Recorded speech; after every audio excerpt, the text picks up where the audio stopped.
কুরআনুল কারীমের মধ্যে আল্লাহ পাক রব্বুল আলামিন সূরা নিসা আয়াত নাম্বার 69 এর মধ্যে আমার আল্লাহ পাক রব্বুল আলামিন জানিয়ে দিয়েছেন, আল্লাহ বলে দিয়েছেন, যাদেরকে আল্লাহ অনুগ্রহ করেছেন, দয়া করেছেন, নিয়ামত প্রাপ্ত বান্দাগুলি কারা? আল্লাহ বলেন আল্লাযীনা আন'আমাল্লাহ, আল্লাহ যাদেরকে নিয়ামত দান করেছেন তারা হলো মিনান নবীন, সমস্ত নবীগণ, বলুন সুবহানাল্লাহ, ওয়াস-সিদ্দীকিন, এবং যারা সিদ্দিক সত্যবাদী তারা হলো আল্লাহ পাক রব্বুল আলামিনের পক্ষ থেকে নিয়ামত প্রাপ্ত, বলুন সুবহানাল্লাহ, ওয়াশ-শুহাদা, এবং যারা শাহাদাত বরণ করেছে, সুবহানাল্লাহ পড়েন, যারা আল্লাহর রাস্তায় শহীদ হয়েছেন, নবীর ডাকে সাড়া দিয়া নিজের জীবনকে একেবারে বিসর্জন দিয়ে দিয়েছেন, শরীর থেকে তাজা রক্ত ঝরিয়েছেন, ওই সমস্ত শহীদের কথা বলা হয়েছে। শহীদ গণ আল্লাহ পাক রব্বুল আলামিনের নিয়ামত প্রাপ্ত বান্দা, জোরে বলেন সুবহানাল্লাহ। সর্বশেষ আমার আল্লাহ পাক রব্বুল আলামিন বললেন মুসালিহিন,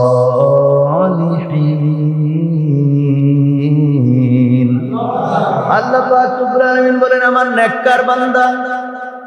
সালিহিন, সালিহিনের ব্যাখ্যা বিভিন্ন তাফসীরের কিতাবের মধ্যে এসেছে, আয় আউলিয়ায়ে মুকাররিবিন, যারা আল্লাহর মাহবুব, আল্লাহর বন্ধু, আল্লাহর ওলি রয়েছেন, তাদের উপর আমার আল্লাহ পাক রব্বুল আলামিনের নিয়ামত, জোরে বলেন সুবহানাল্লাহ।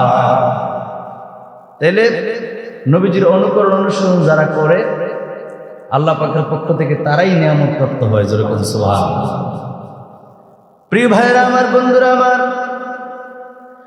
আমরা এমন একটা মুহূর্তের মধ্যে রয়েছি, এমন একটা সময় আমরা উপস্থিত, আখিরি জামানা, যেই জামানায় রাসূলুল্লাহ সাল্লাল্লাহু আলাইহি সাল্লামের একটা সুন্নত কেউ যদি বাস্তবায়ন করে জীবিত করে, 100 গলা কাটা শহীদের সওয়াব তার আমলনামায় আমার আল্লাহ পাক রব্বুল আলামিন দিয়ে দিয়ে, জোরে বলেন সুবহানাল্লাহ। আন আবি হুরায়রা রাদিয়াল্লাহু তাআলা আনহু قال قال رسول الله صلى الله عليه واله وسلم من تمسك بسنتي عند فساد امتي ফালাহু আজরু মিআতি শহীদ। আল্লাহ, এটা বাইহাকী শরীফের হাদিস। নবীজি আমার বলেন, যে ব্যক্তি আমার উম্মতের ভ্রষ্টতার সময়, যে ব্যক্তি আমার উম্মতের ভ্রষ্টতার সময় কি করবে, ফাসাদের সময় আমার সুন্নত বা রীতিকে ধীরভাবে আঁকড়ে ধরবে, জীবিত করবে, আল্লাহ পাক রব্বুল আলামিন তার জন্য 100 শহীদের সওয়াব তার আমলনামায় দিয়া দিবে। তাহলে এখন বর্তমানে নবীজির সুন্নত উঠে গেছে, কথা বলার কি সুন্নত, খাওয়া দাওয়ার কি সুন্নত, ভাইরা আমার, বন্ধুরা আমার, হাঁটার কি সুন্নত রয়েছে, কাপড় পরিধান করার কি সুন্নত রয়েছে, পাগড়ি বাঁধার কি সুন্নত রয়েছে, মাথায় তেল দেওয়ার কি সুন্নত নিয়ম রয়েছে, মাথায় চুল আঁচড়ানোর কি সুন্নত রয়েছে, এই একটিও আমরা খুঁজি না।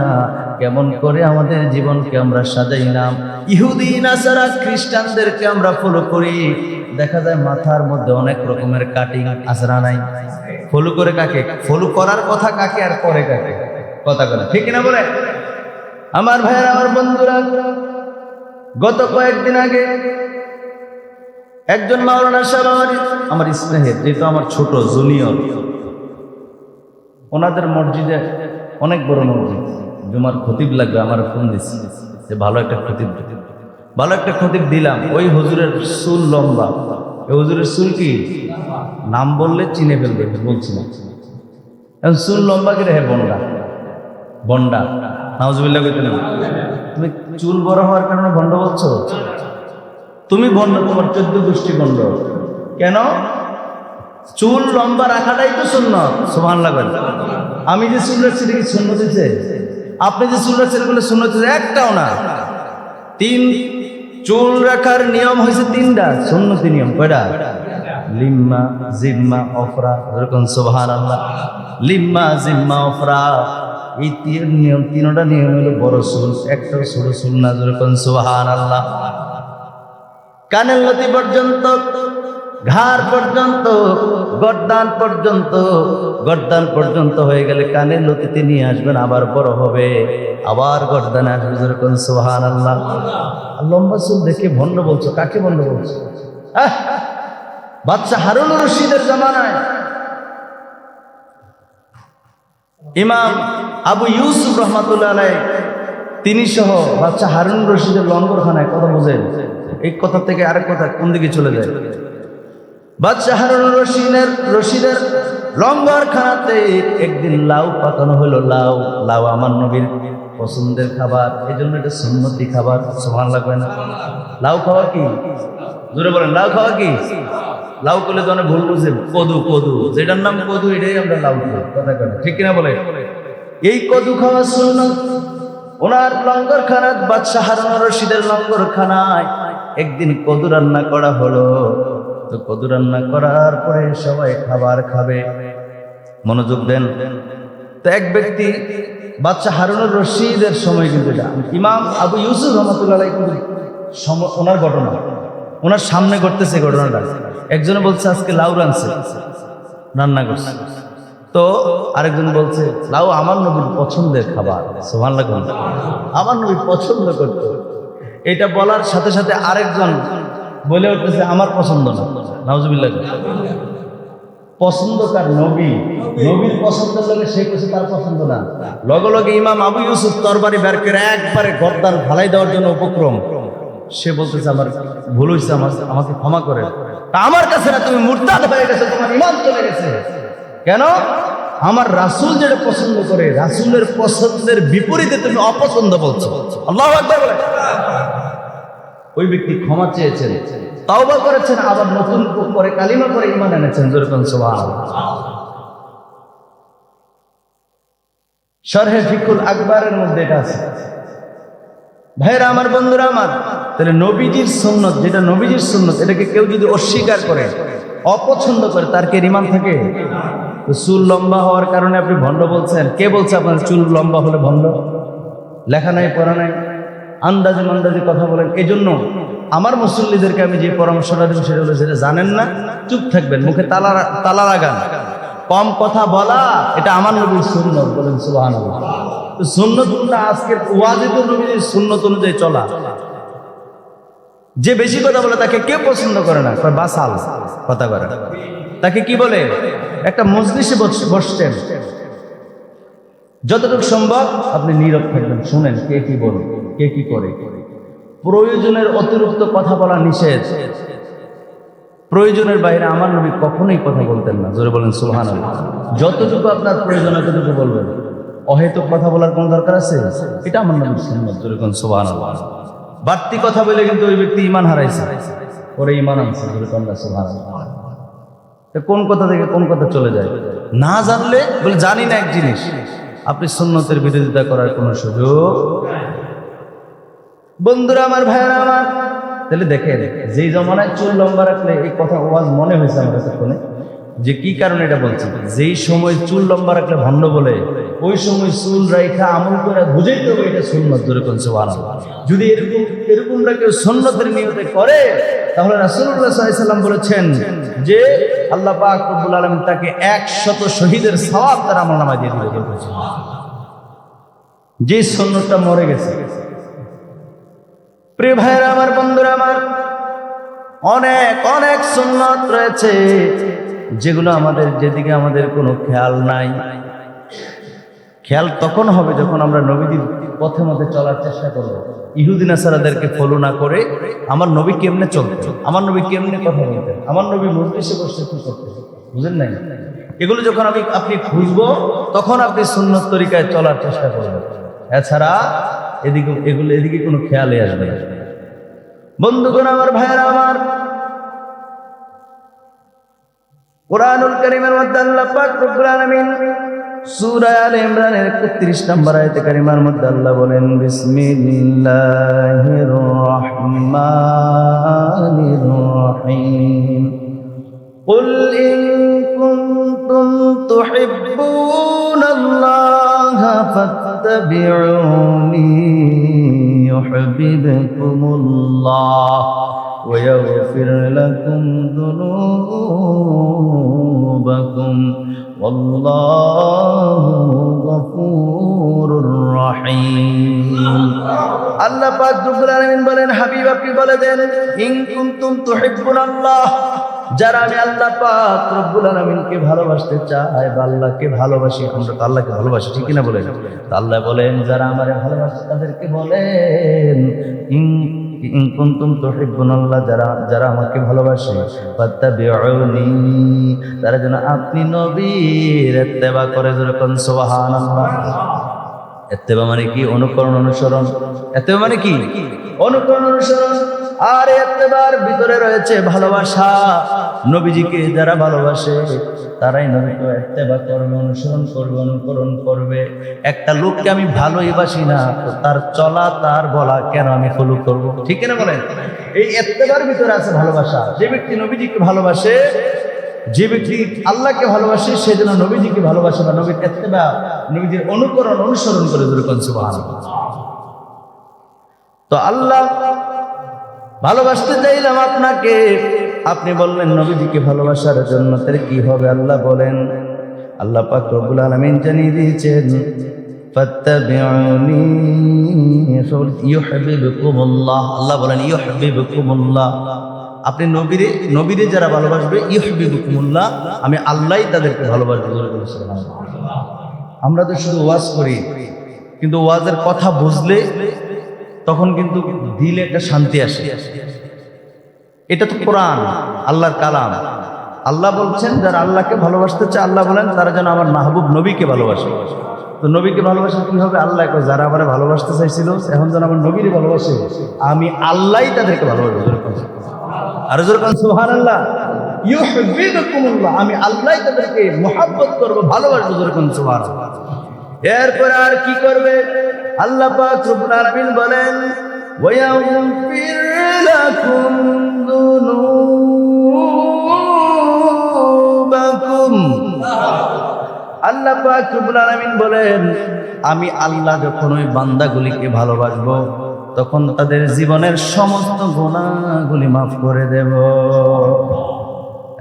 কাজ দিছে একটা, কাজ কয়টা? এটা কি কাজটা? কি? ফাত্তাবিউনি, নবীকে ভালোবাসা, নবীর ইত্তেবা করা, নবীর অনুকরণ, অনুসরণ করা, যেরকম সুবহানাল্লাহ। তো নবীরে বাদ দিয়ে আপনি আল্লাহ পাবেন কই? বুঝেন নাই? আমরা চাইলাম আল্লাহকে ভালোবাসতে, আল্লাহ কয় নবীর কথা, যেরকম সুবহানাল্লাহ। এই কথা কি আমাদের না আল্লাহ? আল্লাহ। বুঝলে সহজ। আমরা কখনো আল্লাহর সাথে নবীজিকে কখনো তুলনা করি না, কখনোই না। আমাদেরকে মানুষকে ভুল বোঝানো হয় যে সুন্নিরা অতিরিক্ত কথা বলে, আমরা অতিরিক্ত কথা বলি না। আমরা নবী হিসাবেই বলি, আমরা কখনো নবীকে আল্লাহ হিসাবে বলি না। নবীজিকে আল্লাহ, যে আল্লাহ কইতাম, নবীকে আমাদের স্রষ্টা, এই কথা চিন্তা ভাবনা করলে তো আপনার ঈমান চলে যাবে। তিনি আল্লাহর রাসূল, রাসূল হিসাবেই যে ভালোবাসবো, সুবহানাল্লাহ কোন। তো আল্লাহ গুনাহগুলি ক্ষমা করে দিবে। আল্লাহ কেন গুনাহ ক্ষমা করবেন? আল্লাহ বলেন, ওয়াল্লাহু গফুরুর রহিম। আল্লাহ বলেন, আমি আল্লাহ পাক রব্বুল আলামিন গুনাহ ক্ষমা করা পছন্দ করি, আমি হইলাম রহিম, অতীব দয়ালু। জোরে জোরে কোন সুবহানাল্লাহ। আল্লাহ বান্দারে যদি আল্লাহ ভালোবাসে গো, শুধু শুধু ভালোবাসে না, যেই বান্দারে আল্লাহ ভালোবাসবে আর গুনাহগুলি মাফ করে দিবে, কারণ আমার আল্লাহ গফফার, গুনাহ ক্ষমা করা পছন্দ করে। জোরে কোন সুবহানাল্লাহ। প্রিয় বন্ধুরা আমার, ভাইরা আমার, তাহলে নবীজির অনুকরণ, অনুসরণ করলে কত লাভ, নবীজিকে ভালোবাসলে কত লাভ। এরপর একটা হাদিস শরীফ আমি তুলে ধরি, তাহলে আরো সহজে বুঝতে পারবেন। আবু হুরায়রা রাদিয়াল্লাহু তাআলা আনহু থেকে বর্ণিত, তিনি বলতেছেন, ক্বালা রাসূলুল্লাহ সাল্লাল্লাহু আলাইহি ওয়াসাল্লাম, নবীজি ইরশাদ করেছেন, মান আতানি ফাকাদ আতাল্লাহ, যারা আমার ইত্তেবা করবে, এটা শুধু আমার ইত্তেবা না, এটা আল্লাহর ইত্তেবা। যেরকম সুবহানাল্লাহ। যারা আমাকে মানলো যেন আল্লাহ পাক রব্বুল আলামিনকে মানল, জোরে কোন সুবহানাল্লাহ।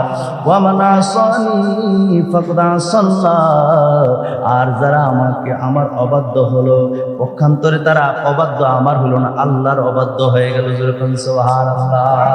আর জোরে বলুন সুবহানাল্লাহ। কুরআনুল কারীমের মধ্যে এই রকমের একটা আয়াতে কারিমা তুলে ধরছি, সূরা নিসা আয়াত নাম্বার ৮০। আয়াত নাম্বার কত? ৮০। আল্লাহ পাক রব্বুল আলামিন বলেন, মান ইউতি'ir রাসূল ফাকাদ আতা'আল্লাহ।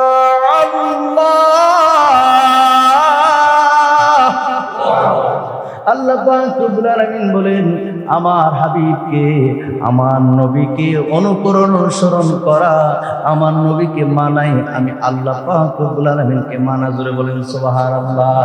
তো কোরআনে আল্লাহ যেই কথা বলেছে, হাদিসেও নবী যেই কথাই বলছে। নবীরে ভালোবাসা মানে কাকে ভালোবাসা? আল্লাহকে ভালোবাসা। আর নবীকে অবাধ্য হওয়া মানে কার অবাধ্য হওয়া?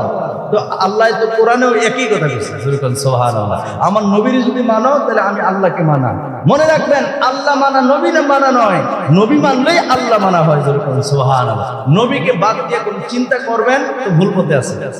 এগুলো আমার কথা হবে এখানে, এগুলো কোরআন এবং হাদিসের কথা। সুবহানাল্লাহ বলেন। প্রিয় ভাইরা আমার, বন্ধুরা আমার, মাইয়ুতির রাসূল ফাকাদ আতা'আল্লাহ, এই আয়াতটা কখন নাযিল হয়েছে জানেন? এটা শানে নজুল একটু তুলে ধরি।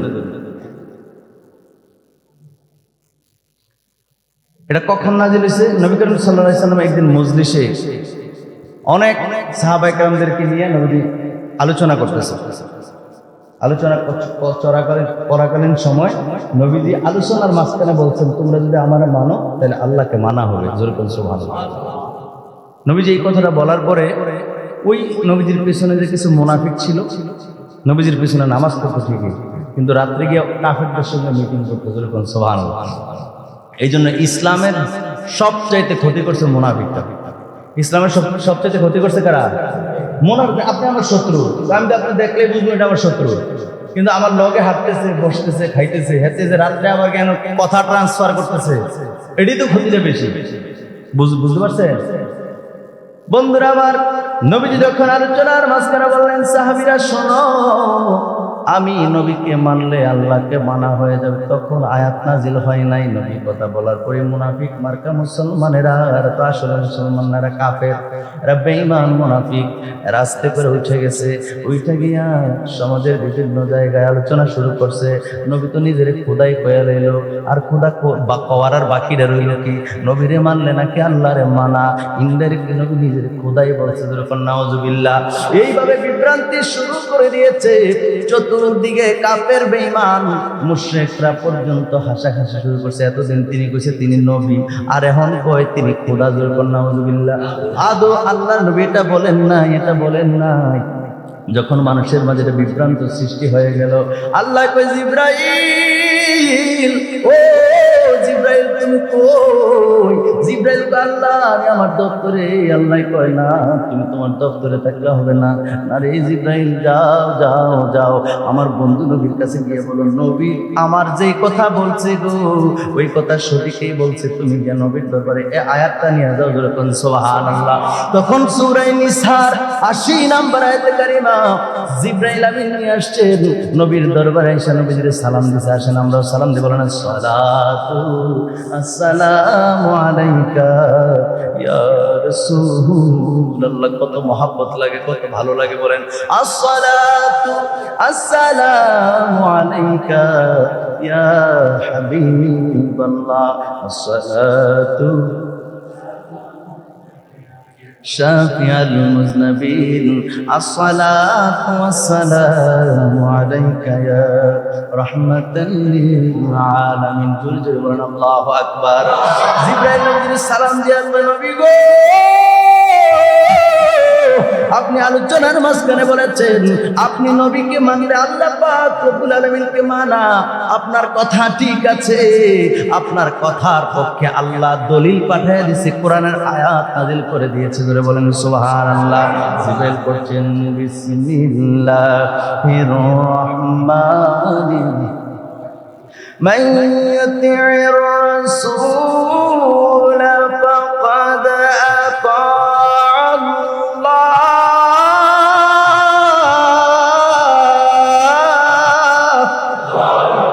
আল্লাহ পাক রব্বুল আলামিন বলেছেন, আপনি নবীর ইত্তেবা, আল্লাহর ইত্তেবা, আপনাকে মানা আল্লাহ পাক রব্বুল আলামিনকে মানা। জোরে জোরে বলেন সুবহানাল্লাহ।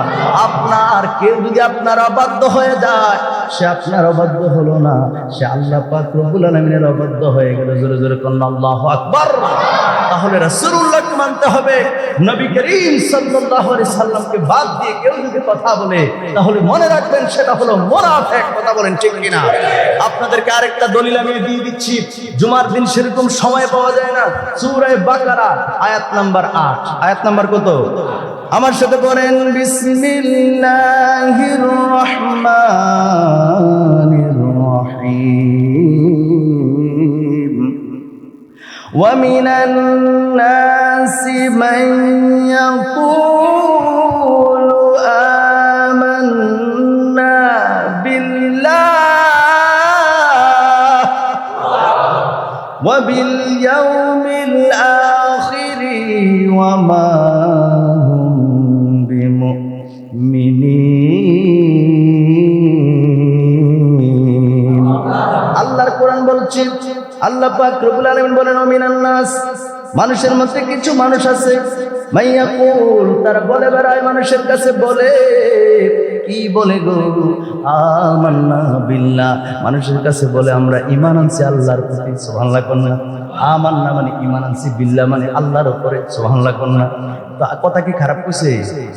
মানুষ যদি আমরা আল্লাহর প্রতি ঈমান আনছি, কথাটা কি খারাপ? কথাটা বুঝেন, আল্লাহর কথা। আল্লাহ বলছেন, মিনান নাস মান ইয়াকুলু আমান্না বিল্লাহ, কিছু কিছু মানুষ আছে তারা বলে আমি আল্লাহর প্রতি ঈমান আনছি, এরপরে বলে ওয়া বিল ইয়াউমিল আখির, এবং আমার পরকালের প্রতি ঈমান আনছে, আখিরাতের প্রতি ঈমান আনছে। আল্লাহ কয়, আমার নবীর কথা তো কইলো না, আমি আল্লাহর কথা কইলো। এটা তাফসীরের কথা বলতেছি।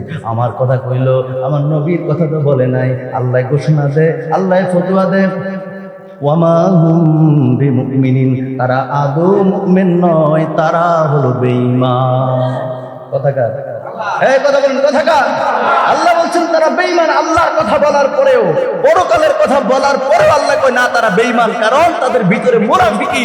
যদি আমাকে মানতো তো বলতো আমার নবীকে মানে। সুবহানাল্লাহ কোন? আমার নবীর কথা মাইনাস করেছে মানে তাদের ভিতরে মুনাফিকি, তারা কখনোই ঈমানদার হতে পারে না। সুবহানাল্লাহ। ওমা হুম বিমুমিনিন, আল্লাহ বলছেন না, তারা কখনোই মুমিন নয়, তারা বেঈমান। আল্লাহু আকবার বলেন। তাহলে এই জন্য রাসূল পাক সাল্লাল্লাহু আলাইহি সাল্লামকে আপনার আমার জীবনের চাইতে বেশি ভালোবাসতে হবে। এই জন্যই নবীজিকে আমরা ভালোবাসি। কথা বলেন ঠিক কিনা? আর রাসূল পাক সাল্লাল্লাহু আলাইহি সাল্লামকে যদি ভালোবাসি, সেই নবীজির জন্য দুরূদ শরীফ বেশি বেশি পড়তে হবে, নবীজির পথে মতে চলতে হবে। আল্লাহ নবী কি বলছেন জানেন? যদি নবীজিকে ভালোবেসে থাকি, নবীজির একটা হাদিস শরীফ আমি তুলে ধরছি। এই হাদিস শরীফটা যদি অক্ষরে অক্ষরে পালন করতে পারেন, আমার বিশ্বাস রাসূলুল্লাহ আপনার জন্য শাফাআত করবে। ঠিক কিনা বলেন? এই হাদিস শরীফটা হলো আনাস রাদিয়াল্লাহু তাআলা আনহু থেকে বর্ণিত, যিনি মাত্র 10 বছর, কয় বছর? জোরে কোন, কয় বছর? আনাস রাদিয়াল্লাহু তাআলা থেকে বর্ণিত, তিনি বলেন, রাসূল সাল্লাল্লাহু আলাইহি সাল্লাম আমি আনাসকে বলল, তিনি 10 বছর বয়সে নবী খাদেম হয়ে গেছিল। এরকম সুবহানাল্লাহ। আমরা 10 বছর বয়সে বড় হিসাব করে আছে না নাই? বুঝবেন নাই। আর আনাস রাদিয়াল্লাহু তাআলা 10 বছর বয়সে নবীর খাদেম হয়ে গেছে। এরকম সুবহানাল্লাহ। নবীর খেদমতে গিয়েছে, তিনি নবীজির অনেক খেদমত করেছেন। আনাস রাদিয়াল্লাহু তাআলা আনহুকে নবী নিজের সন্তানের মতো আগলায় রাখছেন, আদর করে করে বড় করছেন। যেরকম সুবহানাল্লাহ। এই আনাসকে একদিন নবীজি ডাক দিয়ে আনাস, শোনো, হে আমার আদর, বলছে কি জানেন হাদিসের ভাষাটা কি? ইয়া বুনাইয়া, হে আমার আদরের সন্তান। সুবহানাল্লাহ। এই সাহাবীর নবীজি বলছেন, হে আমার আদরের সন্তান, ইয়া বুনাইয়া। সুবহানাল্লাহ। হাদিসের ভাষা নবীজি বলছেন, ইয়া বুনাইয়া ইন কদারতা আন তুসবিহা ওয়া তুমসিয়া ওয়া লাইসা ফি কলবিকা ইলা আখিরিল হাদিসি শরীফ। হযরত আনাস বলেন, আমার একদিন নবীজি আদর করে ডাক দিলেন, ছেলে বলে আদর করে ডাক দিছে। ডাক দিয়ে কয়, আনাস রে, তুমি যদি সকাল সন্ধ্যা সর্বদা এমতা অবস্থায় কাটাইতে পারো, কারোর জন্য তোমার অন্তরে কোনো হিংসা নাই, কোনো বিদ্বেষ নাই, কারোর প্রতি তোমার কোনো ক্ষোভ নাই, যদি তুমি এইভাবে কোনো দিন পার করে দিতে পারো, রাসূল সাল্লাল্লাহু আলাইহি সাল্লাম বলেন, তাহলে এমনটাই করো, এটা আমি নবীর সুন্নাত। আমরা দিলের ভিতরে কত কিছু, কত বক্রতা, কত খারাপ চিন্তাধারা, সুযোগটা পাইলে তার আমি ফিরামো, সুযোগ পাইলে এই করবো সে করবো, হিংসা অহংকার বলবো, কথা কানে ঠিক কিনা বলেন? নবীজি কয় আনাস, ও আনাস শোনো, নবীজি বলছেন তুমি যদি এমতা অবস্থায় সকাল থেকে সন্ধ্যা পর্যন্ত কাটাই দিতে পারো যে তোমার অন্তরে কারো প্রতি কোনো বিদ্বেষ নাই, কোনো হিংসা নাই, তাহলে এমনিই কাটাইয়া দাও, এটাই আমার সুন্নাত। জোরে জোরে কোন সুবহানাল্লাহ। এটা বলার পর আল্লাহ নবী দুজানের বাদশা নবী রাহমাতুল লিল আলামিন আবার তিনি রাখলেন সুম্মা ক্বালা ইয়া বুনাইয়া। তিনি এই হাদিস শরীফের মধ্যে রয়েছে, নবীজি আমার বললেন হে আদরের সন্তান, ওয়াযাকা মিন সুন্নতি, শোনো রে হে আমার সন্তান, এটা আমার সুন্নাত বা নিয়ম পদ্ধতি। এরপর মান আহাব্বা সুন্নতি ফাকাদ আহাব্বানি ওয়া মান আহাব্বানি কানা মায়া ফিল জান্নাহ। আর যে এই যে একটু আগে বললাম, নবীজি বলেন যে আমার সুন্নতকে আঁকড়ে ধরে রাখবে, আমার সুন্নতকে ভালোবাসবে, সেই জন্য আমার সুন্নতকে ভালোবাসলো না, আমি নবীকে ভালোবাসলো, আর আমি নবীকে যে ভালোবাসবে সে আমার সাথেই জান্নাতে থাকবে। আর যেরকম সুবহানাল্লাহ। তাহলে কারো প্রতি বিদ্বেষ রাখা যাবে না, এটা নবীর সুন্নাত। সুবহানাল্লাহ কন্যা। কারো প্রতি হিংসা করা যাবে না, এটা নবীর সুন্নাত। এই জন্য দেখবেন আমরা যখন হাত উঠাই কার জন্য দোয়া করি, দোয়া করার সময় দাওয়াত একজনে করে, যে তাবারুক আনছে থাকেন, কথা বলে ঠিক না বলি, দাওয়াত একজনে, ওনার জন্য দোয়া হয় না হয় সবার জন্য। কারণ কি জানেননি, শুধু ওনার জন্য দোয়া হইলে এটা আল্লাহর দরবারে কখনোই কবুল হবে না। এই জন্য সবার জন্য চাইলে আমার আল্লাহ তাকেও দিয়ে দিবে। সুবহানাল্লাহ। আপনার একটা জিনিস প্রয়োজন, হ্যাঁ, আপনার মনে করেন আপনার স্বাস্থ্য ভাই, আপনার আপন ভাইয়ের গুলো ফুটফুটে কত সুন্দর 2-3টা ছেলে হয়েছে, আর আপনার ঘরে 2-3টা মাইয়া হয়েছে, আপনি কোন আরে সব ছোলা খালি হিরে দিয়ে লইতেছে, আমার দিতে না। এই যে আপনার ভিতরে আপনি আক্ষেপ করবেন কেন? আপনি বলবেন আল্লাহ আমার ভাতিজাগুলোকে তুমি ভালো রাখো, সুস্থ তুমি দিয়েছো, তুমি তাদেরকে সুস্থ রাখো, ভালো রাখো, আমাকেও একটা সন্তান দাও। কথা হয়েছে এইটাই না, আপনার করে এটা মরে না গেলে আর হেতারটা মরতো আর আপনারটা আবার আরেকটা হইতো, এরকম চিন্তাধারা আছে না নাই? একটা উদাহরণ দিন, আছে না নাই? তাহলে আপনি তো ওই নবীর সুন্নাত অনুযায়ী চলতেছেন। একটা কথা বলছে, বিদ্বেষের কথা বলছে, হিংসার কথা বলছে, এটা তো শুধু নবীজি একটা সূত্র দেখাইছে, একটা রাস্তা দেখাইছে। সুতরাং এই নিয়মে যদি আমরা চলি তাহলে কারো প্রতি কোনো আক্ষেপ থাকার কথা না, কারো প্রতি কোনো আক্ষেপ থাকার কথা। কেমন কথা নবী বলছেন, মান আহাব্বা সুন্নতি, যে আমি নবীর সুন্নতকে মহাব্বত করবে। নবী সাল্লাল্লাহু আলাইহি ওয়াসাল্লাম বলতেছেন মান আহাব্বা সুন্নতি ফাকাদ আহাব্বানি, সেজন্য আমি নবীর সুন্নতকে মহাব্বত করলো না, সরাসরি আমি নবীকেই মহাব্বত করলো। যেরকম সুবহানাল্লাহ। প্রিয় ভাইয়েরা আমার, বন্ধুরা আমার, এরপর তিনি বলেছেন ওমান আহাব্বানি কানা মাইয়া ফিল জান্নাত, যে ব্যক্তি আমি নবীকে মহাব্বত করবে গো, সে আমি নবীর সঙ্গে জান্নাতে থাকবে। যেরকম সুবহানাল্লাহ। রাওয়াহু তিরমিজি শরীফের হাদিস। বন্ধুরা আমার, ভাইয়েরা আমার, আরেকটা হাদিস শরীফ করে আলোচনাটা শেষ করে দেব। বুখারী শরীফের মধ্যে হাদিসটা এসেছে, মিশকাত শরীফের 27 পৃষ্ঠার মধ্যে হাদিস কানা রয়েছে। নবী আমার বলছেন কুল্লু উম্মতি ইয়াদখুলুনাল জান্নাতা ইল্লা মান আবা, কিলা মান আবা, ক্বালা মান আতানি দাখালাল জান্নাহ ওয়া মান আসানি ফাকাদ আবা। জোরে জোরে কোন আল্লাহু আকবার। নবীজি সাল্লাল্লাহু আলাইহি সাল্লাম বলেন আমার উম্মতের সবাই জান্নাতে প্রবেশ করবে। নবীজি বলছেন যারা, নবীজি সাল্লাল্লাহু আলাইহি সাল্লাম বলেছেন আমার উম্মতের সকলেই প্রবেশ করবে জান্নাতে। কুল্লু উম্মতি, আমার সকল উম্মত, ইয়াদখুলুনা প্রবেশ করবে আল জান্নাহ। সুবহানাল্লাহ। জান্নাতে প্রবেশ করবে ইল্লা মান আবা, তবে তারা ছাড়া। কিলা মান আবা ইয়া রাসূলুল্লাহ, সাহাবীরা কইয়া আসলে তারা প্রবেশ করবে না। আপনি বললেন আপনার সব উম্মত জান্নাতে যাবে, এখন আবার কইতেছেন যে ইল্লা মান আবা, তবে তারা ছাড়া। সাহাবীরা বলল ইয়া রাসূলুল্লাহ তারা কারা? সুবহানাল্লাহ করুন। আমার নবী বললেন ক্বালা মান আতানি দাখালাল জান্নাহ, যে ব্যক্তি আমি নবীর অনুসরণ করবে, আমার সুন্নাত মোতাবেক চলবে, সে হলো জান্নাতি। দাখালাল জান্নাহ ওয়া মান আসানি ফাকাদ আবা, যে ব্যক্তি আমার অনুসরণ করবে না, যে ব্যক্তি আমার কথা শুনবে না, আমার রীতি অনুযায়ী চলবে না, সেই অস্বীকার করলো আর সেই যাবে জাহান্নামে।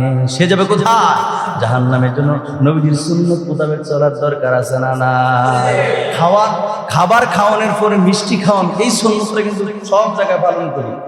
আরো যে অনেক সুন্নত আছে, কথা কেন সেদিকে কোনো খেয়াল? সুন্নাতে নয় শুধু দাওয়াতি মেহমান, সুন্নাতে নয় শুধু খাওয়া শেষে মধুপান। আরো কিছু সুন্নাত আছে তুমি জানো কি, জানলেও জীবনে কখনো তা মানো কি। ঠিক না বলেন? সুন্নাত নয় শুধু মেষ চড়াতে যাওয়া, আর সুন্নাত হলো রাষ্ট্রনায়ক হওয়া। ঠিক না বলেন? সুন্নাত নয় শুধু পাগড়ি মাথায় দেওয়া, আর সুন্নাত হলো অন্যায় বাধা দেওয়া। ঠিক না বলেন? মুহাব্বতে তার সুদিনের সাথী তুমি। মুহাব্বত মানে সুদ। আপনার দিন যদি যখন ভালো থাকে তখন দেখবেন আপনার বন্ধু বান্ধবের অভাব নাই। কথা কেন? ঠিক না বলেন? এই ঘটনা করে বলতে হবে, মুহাব্বতে তার সুদিনের সাথী তুমি, দুর্দিনেও তার পাশে থাকো কি। আরো কিছু সুন্নাত আছে তুমি জানো কি, জানলেও জীবনে কখনো তা মানো কি। জানলেও জীবনে কখনো তা মানো কি। সুন্নাত নয় শুধু দাওয়াতি মেহমান, সুন্নাত নয় শুধু খাওয়া শেষে মধুপান। আরো কিছু সুন্নাত আছে তুমি জানো কি, জানলেও জীবনে কখনো তা মানো কি। অসুস্থ ব্যক্তির খোঁজ খবর নেওয়া নবীর সুন্নাত। সুবহানাল্লাহ কয় না? আমরা কি রাখি? অসুস্থ ব্যক্তির খবর রাখবো, মা বাপের খবরে তো রাখে না। কথা কেন? ঠিক না বলেন? অনেক সুন্নাত যেগুলো আপনি চাইলে আপনি একজন ইমাম এবং খতিব থেকে আপনি জেনে নিতে পারবেন। আপনার চলার পথে অনেক সুন্নাত রয়েছে, এগুলো আমরা খুঁজবো তো। কথা কেন? খুঁজবো তো ইনশাআল্লাহ। সুন্নাত মোতাবেক, নবীজির আদর্শ মোতাবেক আমাদের জীবন পরিচালনা করা আল্লাহ তৌফিক দান করুক। পড়ি আমিন। আর জোরে পড়ি আমিন। লাভ নবীর হবে না, লাভ হবে আমার। কারণ সুন্নাত মোতাবেক চলতে পারলে রাসূলুল্লাহ বলেছেন সেই ব্যক্তি আমি নবীর সঙ্গেই জান্নাতে থাকবে। সুবহানাল্লাহ। আল্লাহ আমাদেরকে ওইভাবে কবুল করুক। পড়ি আমিন। অন্তর থেকে হিংসা বিদ্বেষ এগুলো ছেড়ে দেন। কারো প্রতি কোনো রাগ রাখা যাবে না, গুসা রাখা যাবে না, কারো ক্ষতির চিন্তা মাথায় আনা যাবে না, এগুলো দূরে ঠেলে দেন। মনে রাখবেন আপনি আমি কেউ দুনিয়াতে থাকবো। কথা কেন? দুনিয়াতে থাকবো না। যে ব্যক্তি মসজিদে আসে নামাজ পড়ার জন্য সেও একদিন মারা যাবে, যে আসে না সেও মারা যাবে। এই খাটিয়াটা যে ব্যক্তি মসজিদে আসে না তার বাড়িতেও যাবে, যে ব্যক্তি মসজিদের সাথে সম্পর্ক তার বাড়িতেও যাবে। দুইজনের পার্থক্য হয়ে যাবে কি জানেন? দুইজনের পার্থক্য হবে এই খাটিয়াটা নিয়ে যখন নামাজি ব্যক্তির সঙ্গে যখন খাটিয়াটা আসবে, খাটিয়ার করে নামাজি ব্যক্তিকে নিয়ে আসবে, মুমিন ব্যক্তিকে নিয়ে আসবে, অগণিত রহমতের ফেরেশতারা স্লোগান দিয়া দিয়া দিয়া দিয়া জিন্দাবাদ জানাইতে জানাইতে থাকে নিয়ে আসবে। এরকম সুবহানাল্লাহ। আর বেনামাজি বেঈমান মুনাফিক যখন মারা যাবে তার বাড়িতেও খাটিয়া যাবে, কিন্তু তখন ধিক্কার জানাবে, ধিক্কার। কেউ তার পক্ষে সেদিন থাকবে না। থাকবে? কথা বলেন, থাকবে? আর যায় আইয়ে মসজিদ খালি কোন সময় গরিব টেন দেহে, আবার 2 রাকাত ছেড়ে দৌড়ে। আছে না নাই? কথা কেন? আছে না নাই? আপনি এই জায়গায় আসলে 5 মিনিটের দাম আপনার কাছে মনে হয় যে 1 কোটি টাকা। চা দোকানে বসে থাকলে, খেলার মাঠে গেলে ঘন্টার পর ঘন্টা চলে যায়, সেই সময় কি আপনার যায় না? কথা কেন? যায় কিনা বলেন? মনে রাখবেন এগুলো মুনাফিকি আলামত। এগুলো কি আলামত? এখানে 5 মিনিট যাবে, 10 মিনিট যাবে, আপনার হুজুর বলেন এটা হচ্ছে ইমানদারের নিশানা। কোরআন বলছি, হাদিস বলছি, আমি কম করলে তো আমার লেগেই বালা। ওয়াজ তো আমি করি না, আপনারা করেন। স্বাস্থ্যের জন্য ভালো, কথা কম বললাম। কিন্তু আপনারা যদি আগে আসেন তাহলে আমি আগের থেকে ওয়াজ শুরু করলে, আপনারা আগে থাকলে আমি কিন্তু পরে আসতে পারবো না। যে কোনো ভাবে আমি প্রয়োজনে 10টায় বাড়ি যাই বাড়ির থেকে। কথা কেন? ঠিক না বলেন? কিন্তু আপনারা তো আসেন না। কিন্তু টাইম যদি 5 মিনিট ওভার হয়ে যায়, আপনার আলহামদুলিল্লাহ আমি ধন্যবাদ জানি। আমার জীবনে আমি বহুত আজকে 13-14 বছর জুমার ইমামতি করি, কোনো জায়গায় কিন্তু কেউ কোনো সময় কথা কয় নাই। আপনারাও তার প্রমাণ দিয়েছেন। আমার বেশিরভাগে 5-7 মিনিট লেট হয়। আপনারা এটার কোনো মন্তব্য করেন না। তার মানে কি? এটা ভালো লক্ষণ। এটা কি লক্ষণ? কোরআন বলতে গিয়ে, হাদিস বলতে গিয়ে 5 মিনিট হয়েছে। কখনোই মন খারাপ করবেন না। যদি হয় তো মনে রাখবেন আপনার ভিতরে মুনাফিকি আলামত আছে। কি আছে? কারণ আপনার কাছে সত্যি আসবে কেন? এটা জান্নাতের বাগান। এটা কিসের বাগান?